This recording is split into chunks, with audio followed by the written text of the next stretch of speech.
Primordial Radio. Primordial Radio download 23 with Eugene from Ginger. How are you, man? Not bad, really. Yeah. Yeah. It's the day has been really busy, but at the same time, fantastic. I watched your set earlier, and I was wondering what the crowd looks like from your perspective, because from the crowd, all I could see was this. Well, the crowd today was awesome. So many people, and I keep saying that the download is special in terms of the shape of the ground here. So it's like an amphitheater, so you can really see people going up. Yeah, the crowd going up, and you can realize how many there are. Yeah, and the quality of these people, how supportive they were. Just all these mosh pits here and there.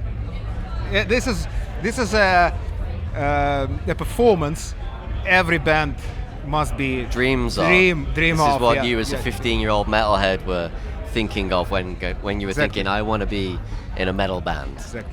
I remember watching your set here in the tent. Yeah, that was quite something. What are your memories of that? Well, I remember the show very well. Our friends from 12 Foot Ninja were there. We were having tons of fun backstage. And yeah, there were a lot of complaints by people who didn't manage to get into. Because it was so packed that people were standing at the doors and trying to see and hear something. So today we paid the debt. Absolutely, and then some, I would say. The last time I spoke to Ginger was back in 2019. Of course, so many things have changed. I think really though, what I would like to ask is just like, how are you? Like, how are you? Generally bad. Generally bad, because you just cannot be good with war happening at home, and this is a thing we go to bed with, wake up with. It's always there in your mind. You just cannot avoid that. You cannot forget about that ever. Yeah.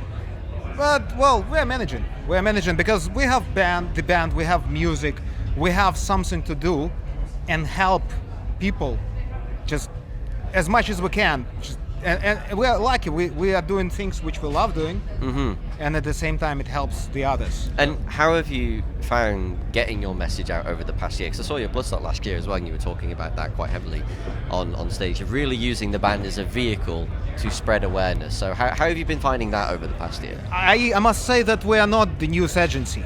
It's not only about spreading the awareness. It's always there. We are never silent about things. Every show we go on stage and speak about that. Yes. But at the same time, I must say that a band must be doing something different. Charity. This is our priority, and this is what was our priority since the very beginning. We started doing this during the first 2-3 days of war, and we keep on doing this. Collecting money, accumulating money, sending money. I have my Ginger t-shirt, by the way. Thank you very much. Yes. Your contribution helped somebody in Ukraine.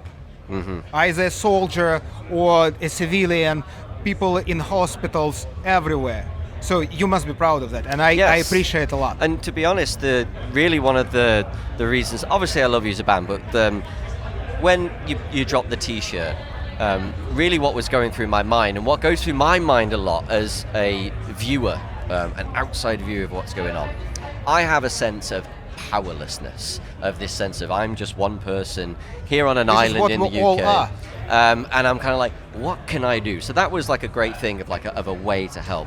Are there any other ways in which individuals can help out, on a small level? Because sometimes small things collected together can make big change. Yeah, actually, people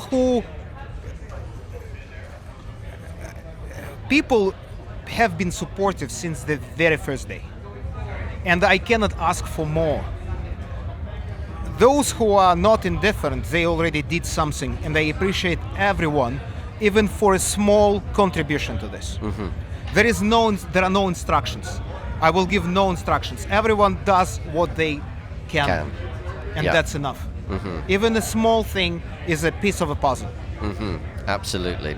And hopefully you just keep building that puzzle and things go in the right direction.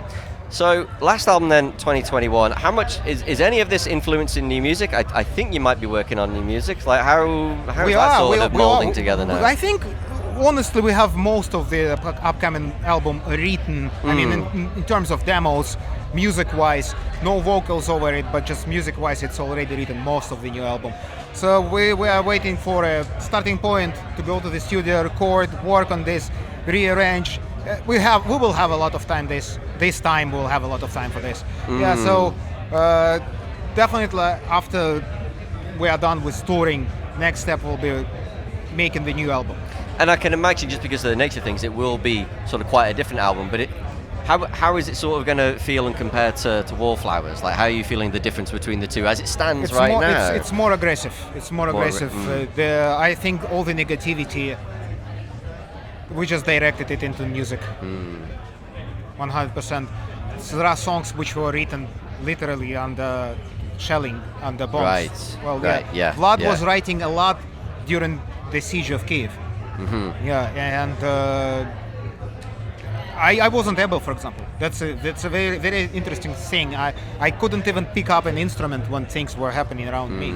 He was sitting and writing with the guitar. Wow. Yeah. Wow. As soon as the siege was over and the Russian army just stepped back from Kiev and things kind of calmed down, then it clicked for me. I started writing. Yeah. Yeah. So what I'm saying is every person is different in terms of creativity, but such things happening around you just cannot but have a huge impact on the creative process, on the message you put into music, just generally on your music. Well, I can't wait to hear the new album. It's a weird thing to say. I can't wait to hear an album that's influenced by so much atrocity. But as you say, channeling negativity in a way that can be positive can bring about the change that's needed to get this war over. Exactly, these are the true words. Everyone must do their best in order to make this stop. Yes. And we as musicians, as artists, need to do art. Absolutely. Eugene, thank you so much for your time today, my friend. Thank you. Thank you. Primordial Radio.